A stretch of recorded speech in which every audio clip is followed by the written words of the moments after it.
مسیح کے قدوس اور برحق نام میں آپ سب کو سلام قبول ہو۔ پروگرام حتمی سچائی میں آپ سب کو خوش آمدید کہتی ہوں پروفیسر جناب شفیق کمل صاحب کو۔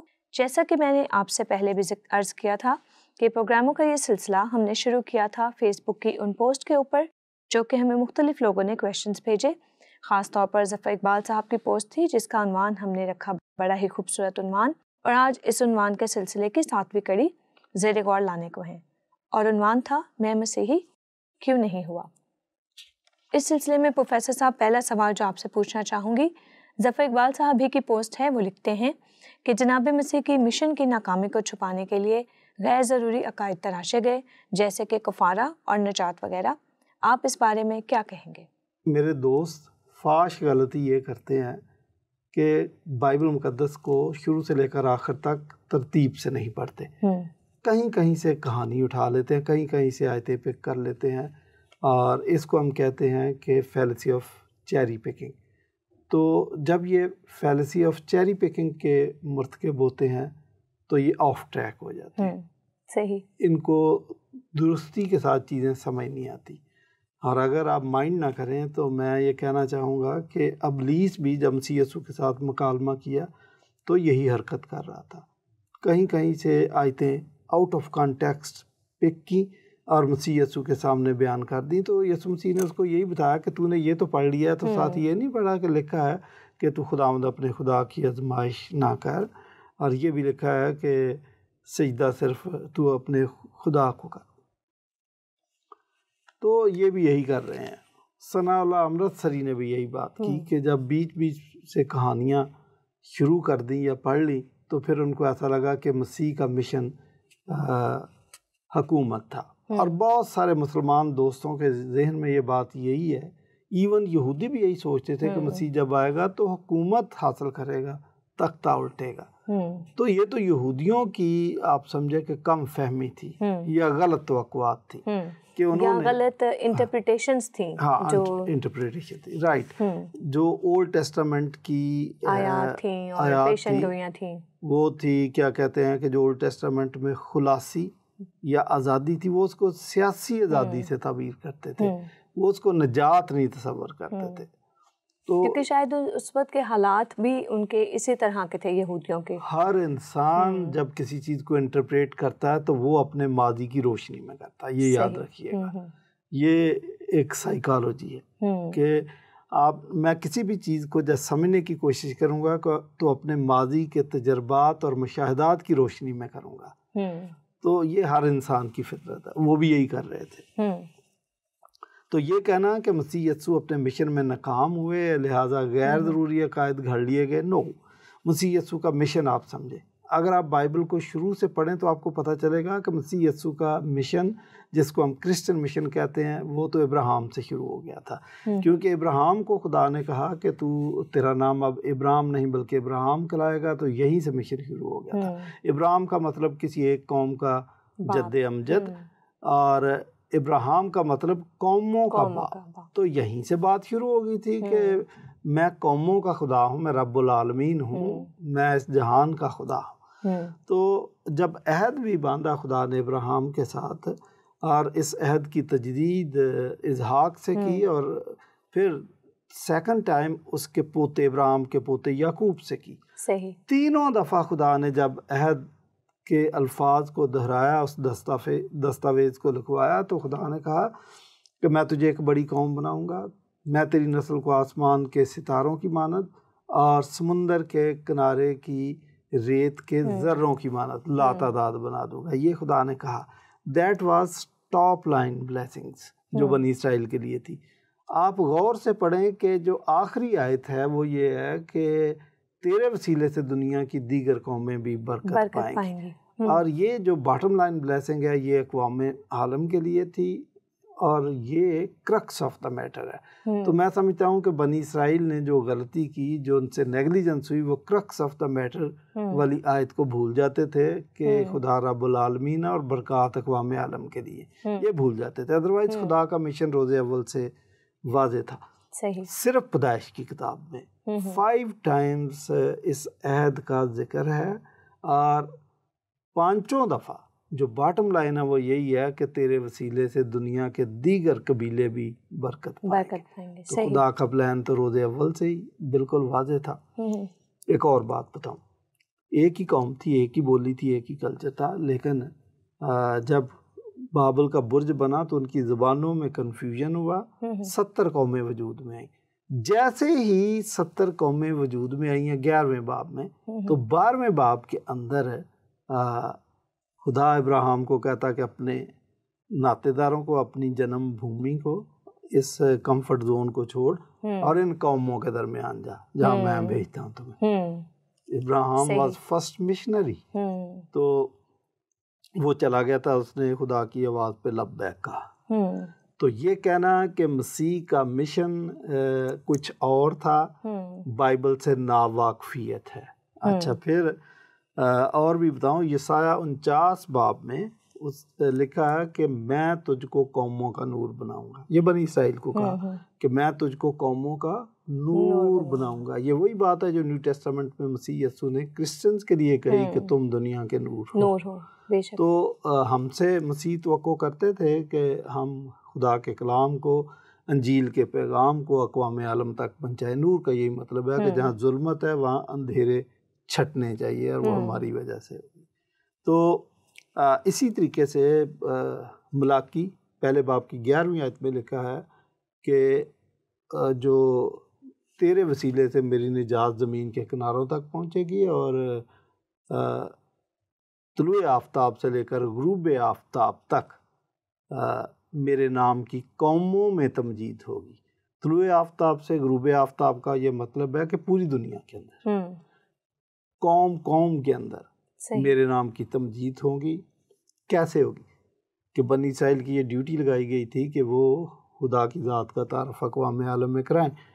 چونکہ وہ کروانا پسند نہیں کرتے تھے, اس لیے اگر کسی نے بت پرستی شروع کر دی, کسی نے غیر معبود کی پرستی شروع کر دی, تو اس کی رسپانسبلٹی بنی اسرائیل پر تھی. تو میں جو بات بتانا چاہ رہا ہوں کہ مسیح یسوع کا مشن تو ہمیں پیدائش کی کتاب سے ہی نظر آ گیا, اور through out the old Testament آپ کو یہ مشن نظر آ جائے گا. پھر جب مسیح یسوع آئے ہیں تو انہوں نے اپنی 3.5 سالہ خدمت کے آخر میں جی اٹھنے کے بعد شاگردوں کو کہا, متی 28 باب کی 19 اور 20ویں آیت, کہ پس تم جا کر سب قوموں کو شاگرد بناؤ اور ان کو باپ اور بیٹے اور روح القدس کے نام سے بپتسمہ دو. تو مسیح یسوع کا مشن تو واضح ہے, یہ ان کا مشن.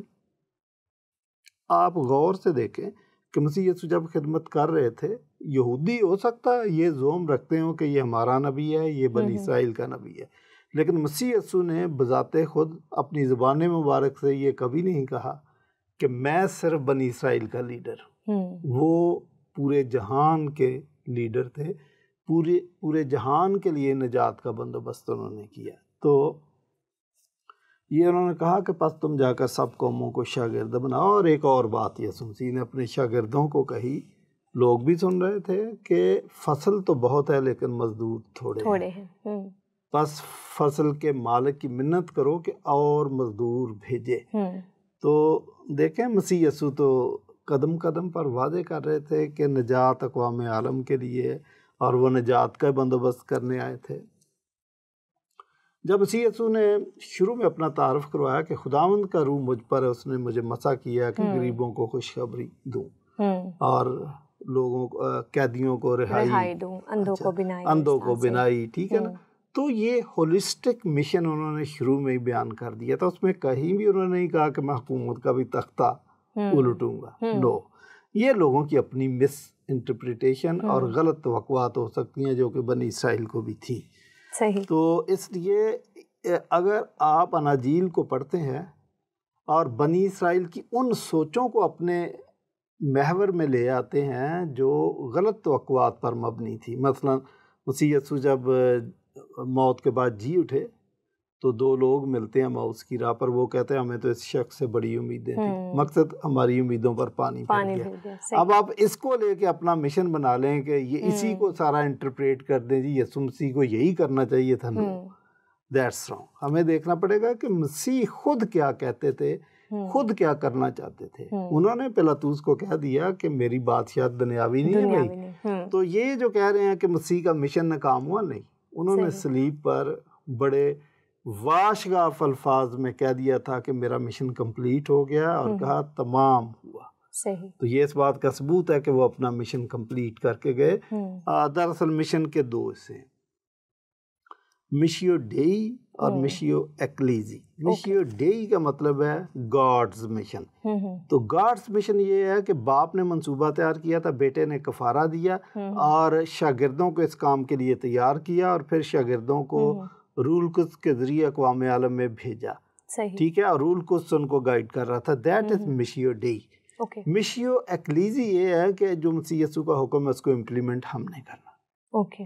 یہ ہماری ذمہ داری ہے. جو ارشاد اعظم متی 28:19-20 ہے، اس کو امپلیمنٹ کرنا ہماری ذمہ داری ہے. تو اس لیے پہلا کرنتھیوں 15واں باب 3 اور 4 آیت میں پولس رسول کہتے ہیں کہ جو بات مجھ تک پہنچی میں نے سب سے پہلے تم تک پہنچا دی کہ مسیح کتاب مقدس کے مطابق ہمارے گناہوں کی خاطر ہوا، اور کتاب مقدس ہی کے مطابق تیسرے دن مردوں میں سے جی اٹھا.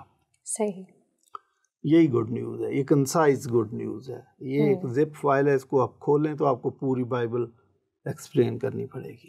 صحیح. تو جو لوگ یہ کہتے ہیں کہ مسیح اپنے مشن میں ناکام ہوئے، یہ ان کی اپنی غلط فہمی ہے، کسی نہ کسی مغالطے کا، بلکہ مغالطوں کے صحرا میں کھڑے ہیں، اس لیے ان کو یہ چیزیں نظر نہیں آتی. مسیح کا مشن کمپلیٹ ہوا، لہٰذا جن عقائد کو یہ کہتے ہیں کہ وہ غیر ضروری تھے اور ہم نے گھڑے، ہم نے کوئی نہیں گھڑے. کلام نے ان کو بیان کیا، اور پہلے صفحے سے ہی عقائد شروع ہو جاتے ہیں جو ہم اخذ کرتے ہیں. صحیح. تو وہ کلام کے خدا کے منصوبے کے عین مطابق ہے. صحیح. اچھا، اس سے پہلے کہ دوسرے سوال کی طرف میں جاؤں، اگر آپ مجھے اجازت دیں کہ یہ یونیورسل مشن آپ نے کہا کہ خدا کا اور یسوع مسیح کا جو مشن تھا پوری دنیا کے لیے تھا، تو اس پہ جو ہے ایک سوال جو ہمیشہ اٹھتا ہے، اور میرا خیال ہے اس پروگرام کو دیکھنے کے بعد پوسٹ بھی ہوتا، تو اس سے پہلے کہ وہ پوسٹ ہو میں آپ کی توجہ سائد کی طرف دلانا چاہوں گی، جس میں جناب مسیح کی زبان مبارکہ کے الفاظ ہیں کہ میں اسرائیل کی کھوئی ہوئی بھیڑوں کے سوا کسی کے پاس بھیجا نہیں گیا. تو اس پہ بھی تھوڑی روشنی ڈال دیں تاکہ لوگ اور کلیئر ہو جائیں. جی، بہت امپارٹنٹ، اچھی بات ہے. دیکھیں، میں اپنی روانی میں تو مسیح مشن بیان کر رہا ہوں، لیکن بیچ میں کوئی قباحت اگر کسی کو نظر آتی ہے تو وہ بھی آنی چاہیے تاکہ میں اس کو بیان کر سکوں. مسیح یسوع نے 3.5 سال اپنے شاگردوں کو ٹرین کیا کہ میں چلا جاؤں گا، بعد میں آپ نے اکیلے یہ مشن کرنا ہے. تو وہ مشن یہی تھا کہ آپ نے انجیل کا پیغام اقوام عالم تک، ساری قوموں تک پہنچانا ہے. یہ چھوٹا کام نہیں ہے. اس لیے مسیح یسوع نے مشن فیلڈ کو 3 حصوں میں تقسیم کر دیا تھا، اور بتایا شاگردوں کو کہ جب روح القدس تم پر نازل ہوگا تو تم قوت اور جرأت پاؤ گے، اور پھر تم یروشلیم اور یہودیہ نمبر 1 اور سامریہ نمبر 2 اور زمین کی انتہا یعنی اقوام عالم تک میرے گواہ، یہ نمبر 3 میرے گواہ ہو گئے. تو یہ گواہی دینے کے لیے مسیح یسوع نے ان کو 3 مشن فیلڈ بتائے. جو پہلا مشن فیلڈ ہے وہ لوگ، ان کا کلچر، ان کی لینگویج، ان کی عادات، ان کا کھانا پینا کم و بیش سیم تھا، بلکہ ایگزیکٹلی سیم تھا. تو ان میں انجیل کی منادی کرنا آسان تھا، حالانکہ آسان یہ بھی نہیں تھا. تو ضروری تھا کہ آپ پہلے مشن فیلڈ M کے اندر، مشن فیلڈ 1 کے اندر آپ جا کے منادی کریں. سامریوں کے اندر آپ منادی کریں گے تو وہ قدرے ڈیفیکلٹ ہے، قدرے ڈیفیکلٹ. اچھا، پھر اگر غیر قوم میں آپ جاتے ہیں تو بالکل ڈیفیکلٹ، ایگزیکٹلی ڈیفیکلٹ ہے، کیونکہ لینگویج بھی فرق، اور کلچر بھی فرق ہے، رہن سہن بھی فرق ہے، خوراک بھی فرق، ہر چیز فرق ہے. تو 3 مشن فیلڈ ہیں. اس لیے شاگردوں نے، اب اعمال کی کتاب دیکھیں، مشن فیلڈ M میں کام شروع کیا، 1 میں، وہ بھی ڈیفیکلٹ تھا، آسان وہ بھی نہیں تھا. لیکن M2 میں کام کرنا تو بالکل مشکل ہوگا، اور M3 میں کام کرنا تو اور زیادہ مشکل ہوگا. اور آج تک تقریباً 4.5 کروڑ سے لے کر 5 کروڑ تک کرسچن شہید ہو چکے ہیں. وہ اسی وجہ سے ہو چکے ہیں کہ M1 بھی ڈیفیکلٹ تھا، اور M2 تو اور بھی مشکل تھا، اور M3 اور بھی ڈیفیکلٹ تھا. تو جو حوالہ آپ نے دیا کہ بنی اسرائیل کے پاس جانا، ابھی ان کو ہوئے تھے جمعہ 8 دن، تو شاگرد شوقین ہوتے ہیں منادی کے، تو وہ کہنے لگے استاد ہمیں بہت کچھ آ گیا، پہاڑی آواز زبانی ہے، دعائے ربانی بھی سن لیں آپ، مبارکبادیاں بھی یاد ہے، تو اب ہمیں بھیجو۔ تو مسیح نے کہا کہ ابھی اگر آپ جانا بھی چاہتے ہو تو M1 میں جانا، صرف بنی اسرائیل کے پاس جانا، دوسری جگہ جاؤ گے تو مار کھاؤ گے، کیونکہ ابھی آپ کی ٹریننگ کمپلیٹ نہیں ہے۔ جب ٹریننگ کمپلیٹ ہوئی ہے تو پھر کہا کہ جاؤ اقوام عالم میں جاؤ اور انجیل کی منادی کرو، حالانکہ آسان کام وہ بھی نہیں تھا، لیکن اٹ واز گریٹسٹ چیلنج آن دا ارتھ۔ تو یہ جو بات ہے یہ کنٹراڈکشن نہیں ہے، یہ اسٹریٹجی ہے، اور وہ میں نے آیت بھی آپ کو مال پہلا باب اس کی 8ویں آیت پڑھ کے سنا دی ہے۔ تو یہ لوگوں کی خوش فہمیاں، غلط فہمیاں، کچھ بھی کہہ لیں۔ صحیح۔ ہاں جی، آگے وہ دوسرا سوال پوسٹ کرتے ہیں، وہ کہتے ہیں کہ جو کینونائزیشن ہے یہ بھی ایک مغالطہ ہے، تو اس پہ کچھ روشنی ڈالیں آپ۔ یہ بہت سارے لوگ ایسا سوچتے ہیں کہ کینونائزیشن ایک مغالطہ ہے۔ ابھی پرسوں رات بھی کسی مسلمان نے مجھے کال کیا اور اس نے کہا یہ تو کونسل میں ڈیسائیڈ کیا گیا 45 انجیلیں تھیں۔ تو میں نے ایک سوال کر دیا، میں نے کہا اچھا آپ مجھے بتائیں کہ جب نبی اسلام آئے تو اس وقت بھی 7 اور بھی دعوے دار تھے، تو ان کو کیوں نہیں آپ نے ان کی کتابوں کو کیوں نہیں لگایا؟ تو اس بات کا سوال نہیں، آپ یہ سوال نہ کریں۔ میں نے کہا کیوں نہ کروں جب آپ کر رہے ہیں؟ تو بہرحال چلیں میں یہاں بتاتا ہوں کہ کینونائزیشن ایک مغالطہ نہیں ہے، یہ ایک ڈیوائن پروسیس ہے۔ ولیم بارکلے کہتا ہے کہ کینن بننے کو کوئی روک ہی نہیں سکتا تھا، وہ خود بخود بن گئی کیونکہ اس کے پیچھے ڈیوائن فورس تھی۔ اچھا، پھر آپ نے یہ خدا کا جو کلام ہے نا، اگر آپ 200 کتابیں رکھ کے تو ساتھ یہ پڑھیں، آپ کو پتہ چل جائے گا کہ یہ الگ ہے، اس کی صفات الگ ہیں، اس کا انداز الگ ہے، اس کی سٹوری الگ ہے، اس کا پلان الگ ہے، اس کے لفظوں کی پاور الگ ہے۔ اچھا، پھر خدا نے پہلا کرنتھیوں 12ویں باب کی 10ویں آیت میں لکھا ہے کہ ان کو امتیاز کی روح دی گئی ہے۔ جو کرسچن تھے وہ اڑتی چڑیا کے پر گن لیتے تھے، ان کو پتہ چل جاتا تھا کہ یہ کتاب صحیح ہے۔ پولس رسول اپنے خطوط کے نیچے سائن بھی کرتے تھے، جو لکھا ہے ترجمہ کر دیا کہ میں اپنے ہاتھ سے لکھ رہا ہوں، اس کا مطلب دستخط۔ دستخط کا بھی مطلب ہے اپنے ہاتھ سے لکھا، وہ سائن سگنیچر ہوتے ہیں۔ اس وقت کے لوگ ان کی رائٹنگ بھی پہچانتے تھے اور ان کے دستخط بھی پہچانتے تھے، اس میں تو کوئی مغالطے والی بات ہی نہیں ہے۔ پھر ایک اور بات کہ بائبل پہلا کرنتھیوں 12ویں باب کی 30 آیت میں لکھا ہے کہ روح القدس کے بغیر کوئی مسیح کو خداوند نہیں کہہ سکتا۔ یہودیوں کے لیے تو آپ کو پتہ وہ اس کو کفر سمجھتے تھے کہ مسیح کو خدا کہا جائے۔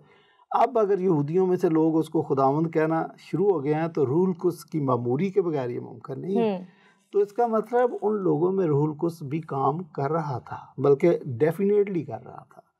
پھر تیسری جو کنڈیشن بتائی ہے کلام میں کہ جو مسیح کے تجسم کو نہیں مانتا، تو جو تجسم کو مانتے تھے دیور کرسچن، یہ بھی ہولی اسپرٹ کے بغیر نہیں تھا۔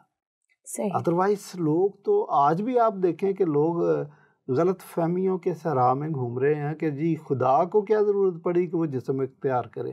تو اس دور میں اگر کوئی مانتا تھا تو ہولی اسپرٹ کے بغیر نہیں ہے، وہ مان رہے تھے۔ اور یہ بات ہے کہ اناجیل یا خطوط یا تو اپوسلز نے لکھے ہیں یا ان کے ایسوسیٹ نے لکھے ہیں، نتھو خیرے نے نہیں لکھے، لوگوں کو پتہ نہیں ہے، اور روح القدس کے الہام سے لکھے ہیں۔ اور خود جو مسلمان اعتراض کرتے ہیں ان کو پتہ نہیں ہے کہ المائدہ کی 111 آیت میں لکھا ہے کہ مسیح یسوع کے حواریوں پر بھی وحی نازل ہوتی تھی۔ مجھے کوئی دوست میرے ساتھ بحث کر رہا تھا جی کہ وحی تو مکھی پر بھی نازل ہوتی تھی، تو میں نے کہا اچھا ٹھیک ہے، وحی پر مکھی پر بھی نازل ہوتی، تو کیا مکھی کو مس گائیڈ کیا؟ سچائی بتائی نا۔ تو اس کا کوئی جواب نہیں تھا، وہ بھائی وحی کسی پہ بھی نازل ہو تو سچ بتایا جاتا نا، تو انہوں نے سچ لکھا۔ اور اناجیل کا مقصد یہی ہے کہ اس میں سچائی ہے، ٹھیک ہے۔ اور پھر اینٹیکوٹی ان کتابوں کی، مسیح یسوع کے چلے جانے کے جتنا جتنا دور ہوتے جاتے ہیں وہاں ان کتابوں کی اتھینٹیسٹی مشکوک ہو جاتی ہے۔ ایسے ٹائم پیریڈ کے اندر موجودہ ریسرچ ماڈرن اسکالرشپ یہ بتاتی ہے کہ ود ان 30 ایئرس مسیح یسوع کے چلے جانے کے بعد نیو ٹیسٹامنٹ واز کمپلیٹ۔ یہ جو کہتے ہیں نا 90 میں لکھی گئی، یہ پرانی تھیوری ہے۔ With in 30 years 25 years New Testament was complete. جیسے جیسے اچھا جو ڈڈیخے لکھی گئی ہے یہ بھی سن 60 میں تو لکھی ہوئی ہمارے پاس اس کی کاپی آ گئی ہے، تو لامحالہ اس سے تھوڑا پہلے لکھی گئی ہوگی، جو شاگردوں کی تحریر ہے کہ کیا کیا تعلیمات ہے وہ نیو ٹیسٹامنٹ سے ایگزیکٹلی میچ کرتے ہیں۔ اچھا اگر کوئی 2nd سینچری کے اندر کوئی تحریر لکھی ہے تو اس کا مطلب یہ تو اس وقت تو جو چشمدید گواہ تھے وہ بھی نہیں تھے، تو اس کی اتھینٹسٹی مشکوک ہو جاتی ہے۔ آپ سمجھیں کہ ایک ٹائم پیریڈ ہے جس کے اندر لکھی گئی، ایک ٹائم لائن ہے، جو جیسے ہی ٹائم لائن سے آپ کراس کرتے ہیں ایک مخصوص ٹائم سے تو جال سازی شروع ہو جاتی ہے۔ پھر لوگوں نے کئی کتابیں لکھی، تو پہلی بات تو یہی ہے کہ وہ جتنا فاصلہ زیادہ اتنی ان کی اتھینٹسٹی ویک ہو جاتی ہے۔ اچھا پھر آرتھوڈاکسی، اپاسٹولک فیتھ کیا تھا؟ اپاسٹولک فیتھ کے رسولوں نے جن کو اسپیشلی اس کام کے لیے ٹرین کیا گیا، وہ جو زبانی میسیج دیتے تھے لوگوں کو، اور چرچ قائم ہو گیا تھا۔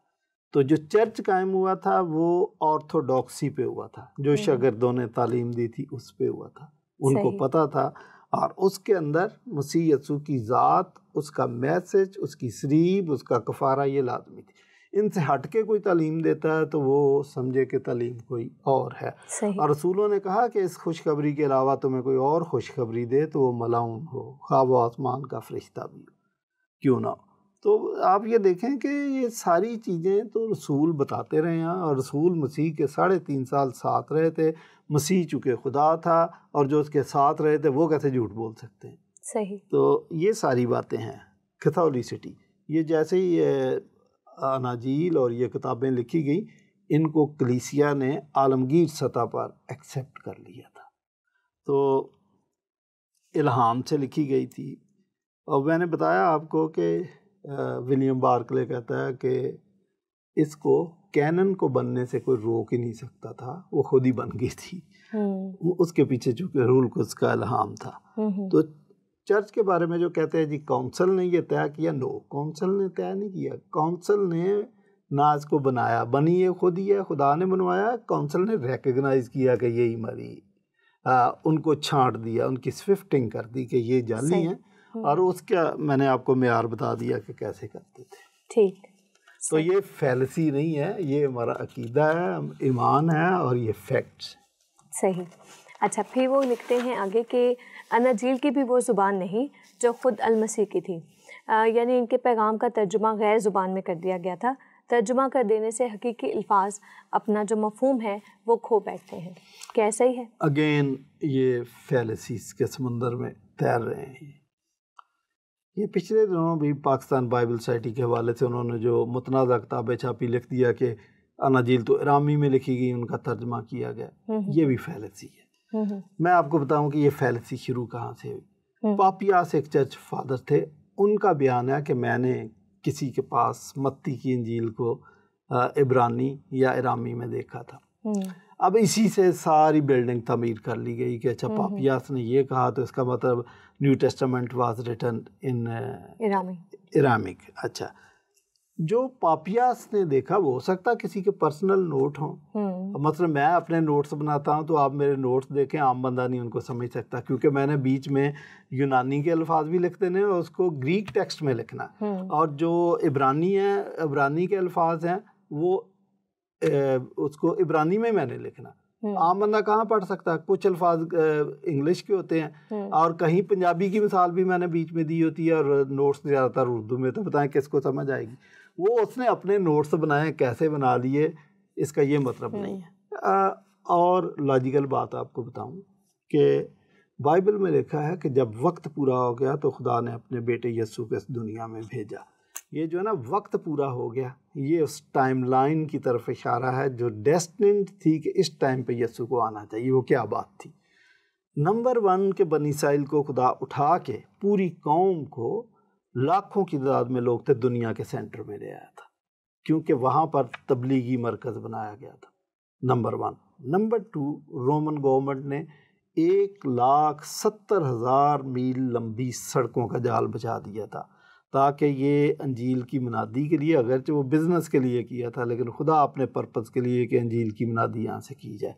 اور بنی اسرائیل کو جہاں پہ خدا نے دنیا کے سینٹر پہ جا کے زمین کی ناف پہ ان کو بسا دیا، وہ 3 بر اعظم ٹچ کر رہے تھے، اور اگر سائنس کی تھیوری درست ہے تو چوتھا بر اعظم کی اس کے ساتھ اٹیچ تھا، وہ ہٹ گیا ہے پانی کے ذریعے۔ چوتھی وجہ کہ خدا نے اپنے بیٹے کو جب وقت پورا ہو گیا، وہ لینگویج تھی۔ اگر نیو ٹیسٹامنٹ اولڈ ٹیسٹامنٹ کی طرح ارامئی اور عبرانی میں لکھا جاتا تو اس کے سمجھنے والے محدود تھے۔ اس سے پہلے یونانی زبان انٹرنیشنل لینگویج بن چکی تھی۔ اسکندر اعظم نے جب نون ورلڈ، جتنی دنیا کا اس کو پتا تھا وہ اس نے فتح کر لی تھی۔ آپ کے ملتان کے اندر، آپ کی اردو زبان کے اندر یونانی زبان کے الفاظ موجود ہیں، جس کا مطلب یہ ہے کہ یہاں پر کبھی نہ کبھی یونانی بولی جاتی تھی۔ پنجابی زبان کا تھڑا ٹہراس سے نکلا، اور اسی طریقے سے اور بھی ایسے الفاظ ہیں جو بار، اردو کا بار، بوجھ، یہ باراس سے نکلا۔ اور بھی کئی الفاظ ہیں جو یونانی کے ہیں لیکن اردو میں مستعمل ہے۔ یہ ہمیں نہیں پتہ چلتا، لیکن زبانیں جب جس علاقے میں ان کا گزر بسر رہا ہو وہ اپنے اثرات چھوڑ جاتی ہیں۔ صحیح۔ یہ آپ کے کراچی کے اندر سرجانی ٹاؤن ہے۔ یہ آپ کو پتہ کہ سرجانی ٹاؤن کہاں کیا چیز ہے؟ سرجانی ٹاؤن کا مطلب ہے سر جانز ٹاؤن۔ اچھا، اب اس کو سرجانی ٹاؤن کہتے ہیں۔ انڈیا کے اندر مدراس ہے۔ یہ مدراس آپ کو پتہ کیا ہے؟ وہ مشنریز کو وہ لوگ قتل کر دیتے تھے تو انہوں نے اس علاقے کا نام رکھا مرڈررز۔ اچھا، قاتل۔ اب مرڈررز کو جب اردو میں یا اس میں ہندی میں لکھا گیا تو وہ بن گیا مدراس، ٹھیک ہے نا؟ تو اسی طرح یونانی زبان کے بھی اثرات ہیں۔ تو یہ یونانی زبان میں نیو ٹیسٹامنٹ لکھا گیا۔ اس دور کی باقی تحریریں بھی جو ہیں وہ یونانی میں ملتی ہیں۔ آپ یہ دیکھیں ڈیموکریسی جو ہے یہ بھی یونانی زبان میں، اور بھی کئی باتیں ہیں جو یونانی زبان میں ہیں۔ تو یہ باتیں لوگ خیال میں نہیں رکھتے اور باتیں کر دیتے ہیں۔ اچھا، پھر ارامی کی تھیوری، تو یہ پادری برکت اللہ نے کہا تھا کہ ارامی زبان میں نیو ٹیسٹامنٹ لکھا گیا تھا۔ پادری برکت اللہ بھی دراصل وہ جو تھے وہ ان کی ایکسپرٹیز اور تھی، وہ اس میں نہیں تھی، کیا کہتے ہیں کہ ٹیکسچل کرٹیسزم میں نہیں تھی۔ انہوں نے بھی پروفیسر ٹوری کو سنا۔ پروفیسر ٹوری نے یہ بات کہی تھی۔ پروفیسر ٹوری کے متعلق ماڈرن اسکالرشپ کہتے ہیں کہ ان کی اسکالرشپ ویک تھی۔ بہرحال جو ماڈرن اسکالرز ہیں وہ کہتے ہیں ایف بروس اور باربرا ایلنڈ، اور بھی ہیں 5-6 لوگ اور بھی ہیں، اور ڈاکٹر جولیس کیسر ریسنٹلی پی ایچ ڈی کر کے ہیں، پاکستانی ہیں، وہ سب کہتے ہیں کہ New Testament was written in Koine Greek. صحیح، ٹھیک۔ بہت بہت شکریہ پروفیسر صاحب، آج بھی ان تمام سوالات کے بڑے مفصل اور مدلل جوابات دینے کے لیے۔ امید ہے کہ نہ صرف ظفر اقبال صاحب کی بہت سی فیلسز دور ہوئی ہوں گی، بلکہ ہمارے تمام ناظرین جو ہمیں دیکھ رہے ہیں انہوں نے بھی اس سے بہت سی برکت حاصل کی ہوگی، ان کی بھی بہت سی غلط فہمیاں ہم دور کرنے میں کامیاب ہوئے ہوں گے۔ امید ہے کہ آپ آج کے اس پروگرام کی حتمی سچائی کو جان پائے ہوں گے کہ ہمیں غلط فہمیوں کے اس صحرا سے، اس سمندر سے نکل کر حقیقی اور حتمی سچائی کی طرف آنا ہے، اور حق اور صرف ایک ہی ذات، جناب مسیح کی ذات۔ جاتے جاتے آپ سے صرف ایک ہی بات کہنا چاہوں گی، طلوع سحر کے بعد بھی، ایک نئی ابتدا کے بعد بھی، کیا تم ظلمت میں ٹھہرو گے؟ کیا اب بھی تم نہ مانو گے؟ اسی کے ساتھ پروگرام حتمی سچائی سے مجھے اور پروفیسر جناب شفیق کمل کو اجازت دیجیے۔ اگلے پروگرام میں پھر حاضر ہوں گے کسی حتمی سچائی کے ساتھ۔ تب تک سچ کو جانیے، سچ کو سوچیے، اور سچ کو سننے کا حوصلہ اور ہمت اپنے اندر پیدا کیجیے۔ اسی کے ساتھ خدا حافظ۔